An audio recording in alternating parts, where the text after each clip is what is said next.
Invité de BFM Story, Marion Maréchal-Le Pen, députée Front National de Vaucluse. On va bien sûr parler de l'état d'urgence puisque vous serez amené à voter la prolongation ou non de cet état d'urgence sur 6 mois. Mais revenons un instant sur ce qui s'est passé à Nice au lendemain de l'attentat, cette minute de silence. Selon le Canard enchaîné qui sort demain, après les sifflets, les huées contre Manuel Valls, vous étiez présente sur place. La bronca, semble-t-il, serait partie d'un groupe de militants frontistes et vous auriez été les saluer ensuite et féliciter ces militants.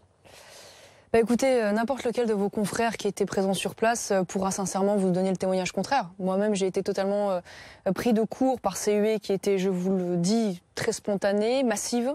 Très en colère, c'est vrai. Et ce qui est vrai aussi, c'est que lorsque je suis passée devant la foule pour partir après, j'ai été interpellée par un certain nombre de personnes que je n'avais jamais vues, mais qui m'ont fait la démonstration de marque de sympathie. Mais aujourd'hui, expliquer que ce serait à l'origine le Front National qui aurait organisé ces huées, je pense que c'est se voiler terriblement la face et ne pas mesurer la terrible colère aujourd'hui qui est celle des Niçois et même des Français en général. Des sifflets qui ont été jugés indignes par le Premier ministre parce que c'était un moment de recueillement et d'hommage. Moi, je comprends qu'il ne les ait pas appréciés. Après, moi, je les trouve légitimes. Je les trouve légitimes, sachant que les gens ont été respectueux au moment de la minute de silence, qu'ils ont chanté la Marseillaise avec dignité, mais c'est vrai, ils ont hué le Premier ministre à son départ et à son arrivée, parce qu'ils considèrent, je crois, avec raison, que aujourd'hui le gouvernement est responsable, faute d'avoir agi à temps de la situation, faute d'avoir pris des mesures d'ampleur, se contentant d'un état d'urgence au rabais qui, objectivement, a été plus de la communication qu'une véritable politique de lutte. Alors, la Commission à l'Assemblée vient de donner son feu vert pour la prolongation de l'état d'urgence jusqu'au mois de janvier 2017, donc sur 6 mois. Vous allez devoir voter ou non ce projet de loi avec vos collègues députés ce soir. Vous êtes d'accord avec la prolongation? Vous allez voter? Je vais attendre le discours du ministre, parce que je ne voudrais pas, une fois de plus, que l'état d'urgence soit dressé comme un étendard et comme l'alpha et l'oméga des solutions du gouvernement, surtout lorsqu'il n'est pas utilisé à plein. Donc déjà, la première question, c'est est-ce que l'ensemble des outils vont être utilisés? Les assignations à résidence pour les personnes dangereuses, radicalisées, les perquisitions administratives, bien évidemment, l'interdiction des manifestations, si cela paraît justifié, faute de moyens pour en garantir la sécurité. Et la deuxième chose, c'est est-ce qu'il va y avoir une réponse plus globale? Parce que l'état d'urgence, c'est une mesure d'appoint qui est censée faciliter la mise en place d'une politique plus globale.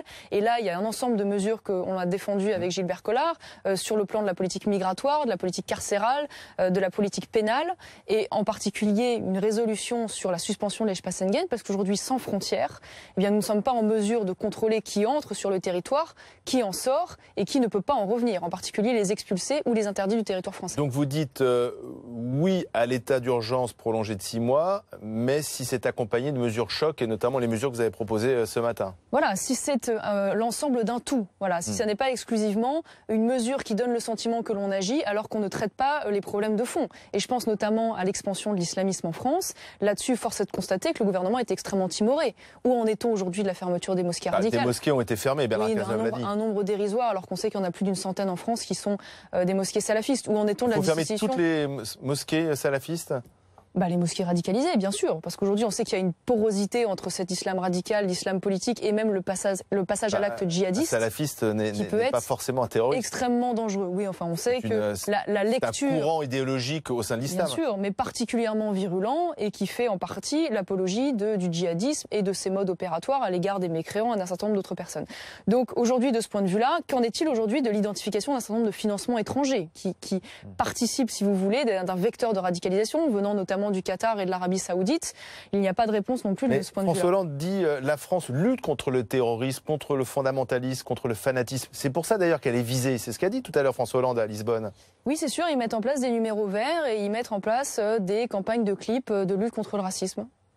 Voilà ce qu'ils ont fait concrètement. La France déjoue aussi des attentats. C'était quand même assez limité. Alors il y a aujourd'hui une réponse en Syrie qui est un peu bancale, parce qu'on se refuse à travailler intégralement avec Bachar el-Assad pour des raisons, à mon avis, qui aujourd'hui ne devraient plus être à l'ordre du jour. Vous êtes favorable à l'envoi de troupes françaises au sol en Syrie et en Irak? Mais il faut dans ce cas-là que l'objectif soit bien défini, parce que le problème aujourd'hui de cette opération en Syrie, oui, mais elle est floue et surtout elle ne peut pas être victorieuse si nous ne travaillons pas main dans la main avec aujourd'hui l'État légitime qui est celui de Bachar el-Assad. Assad et si nous n'acceptons pas de travailler avec les Russes. Or aujourd'hui notre position est bancale. Vous n'avez pas répondu à ma question. Est-ce qu'il faut envoyer des troupes françaises au sol en Syrie et en Irak? Je viens de vous répondre. Je veux dire, si cet objectif-là est bien défini, si l'on revoit nos alliances pour plus d'efficacité et que l'on accepte de travailler là-bas avec les troupes légitimes de l'armée régulière, ça a du sens. Si donc, on est dans cette espèce de position bancale, en fait, on combat aux côtés des troupes de Bachar el-Assad. Oui, et puis si on arrête aussi, d'un autre point de vue, de financer l'islamisme sur d'autres plans, parce que ce qu'on a fait aujourd'hui en Libye, ce qu'on a fait hier en Irak,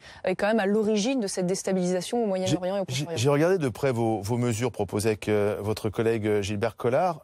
Finalement, ces mesures-là n'auraient pas empêché le tueur d'agir à Nice.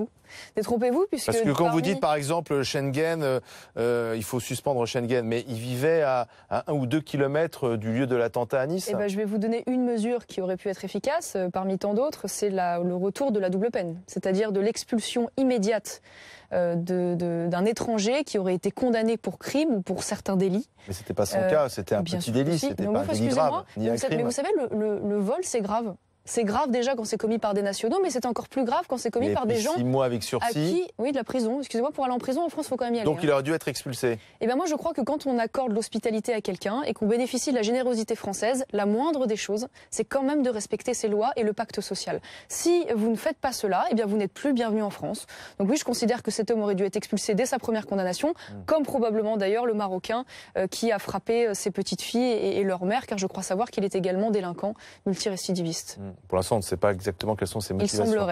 Il semblerait en tout cas qu'il ait été condamné par le passé déjà, ce qui à mon avis est révélateur d'une politique qui est partie n'importe comment et la délinquance étant aussi malheureusement un vecteur de radicalisation, un vivier de radicalisation. Que répondez-vous à ceux qui disent, notamment Bernard Cazeneuve et à gauche, que le Front National finalement fait le jeu de Daesh parce qu'il fracture la société par ses déclarations, par ses propositions?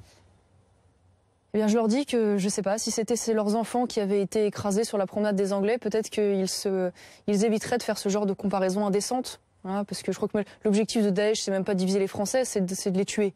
Donc, sincèrement, c'est quand même être à bout de l'argumentation politique que d'en arriver à ce genre de choses. Et je pense que ça choque beaucoup de monde, bien au-delà d'ailleurs de notre mouvement politique. Le risque zéro n'existe pas? Non. Le risque zéro n'existe jamais.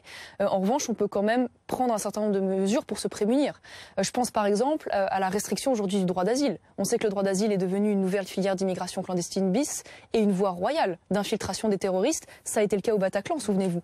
Qu'a-t-il été fait depuis de ce point de vue-là? Strictement rien. On a appris qu'en Allemagne, c'est finalement Daesh qui revendique ce qu'a fait ce jeune Afghan de 17 ans qui a grièvement blessé à coups de hache 4 personnes dans un train régional. Et c'est la première fois que Daesh revendique un attentat en Allemagne. Malheureusement, c'est l'une, à mon avis, des conséquences, et ce ne sera pas la dernière, de la folle politique migratoire d'Angela Merkel. On parlait du droit d'asile à l'instant, on est en plein dedans. Elle a décidé d'accueillir 1 million de réfugiés, ou en tout cas demandeurs d'asile dans son pays. C'est 1% de la population allemande. On a vu le résultat à Cologne. On en voit aujourd'hui le résultat. Il n'est pas possible, si vous voulez, d'accueillir dignement et efficacement un tel flux de population, alors même qu'il y a une rupture culturelle qui est aujourd'hui majeure et que nous avons un véritable prosélytisme, si vous voulez, islamiste qui s'agite en France, mais partout en Europe. Marion Maréchal Le Pen, merci d'être venu sur